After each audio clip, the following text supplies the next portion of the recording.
terrible par les faits décrits et vertigineuse par l'ampleur qu'elle continue de prendre, l'enquête sur Patrick Poivre d'Arvor a refait la une du quotidien Libération ce 20 septembre 2022.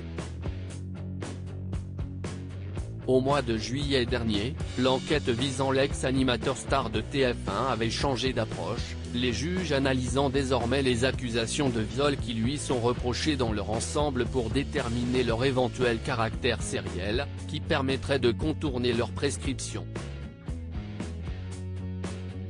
Les nouveaux témoignages dévoilés par Libération s'inscrivent dans le portrait présumé de cet individu.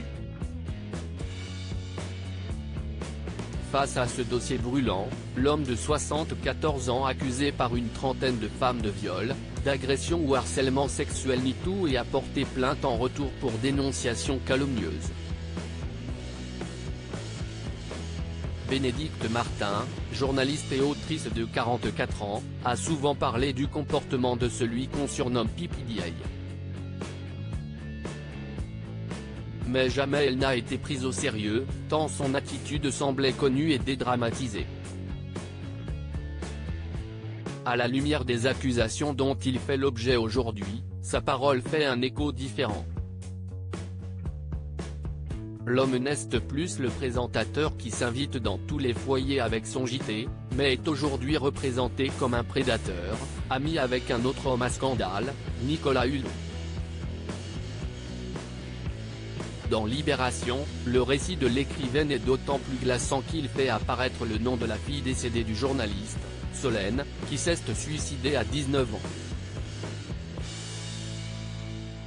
Un témoignage qui fait partie de la plainte qu'elle a déposée le 12 septembre contre PPDA pour une agression sexuelle qui serait survenue en novembre 2003 dans le bureau de l'animateur. Lors d'une entrevue comme il a pu souvent en faire d'après les plaignantes et alors qu'elle connaît le succès avec son premier ouvrage Warm Up, Bénédicte Martin s'est retrouvée dans une salle isolée. Patrick Poivre d'Arvor échange sur l'anorexie mentale dont souffrait sa fille et qu'il décèle chez son invité. Il lui dit alors : « Vous me faites penser à Solène.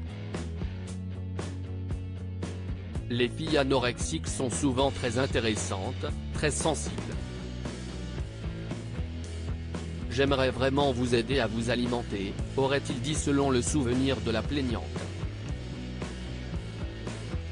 Alors qu'il l'a saisie brutalement pour l'agresser sexuellement en lui faisant une clé de bras et l'embrassant avec son haleine épouvantable, elle réussit à s'extraire en prétextant préférer une autre rencontre pour être soi-disant plus disposée à répondre à ses désirs.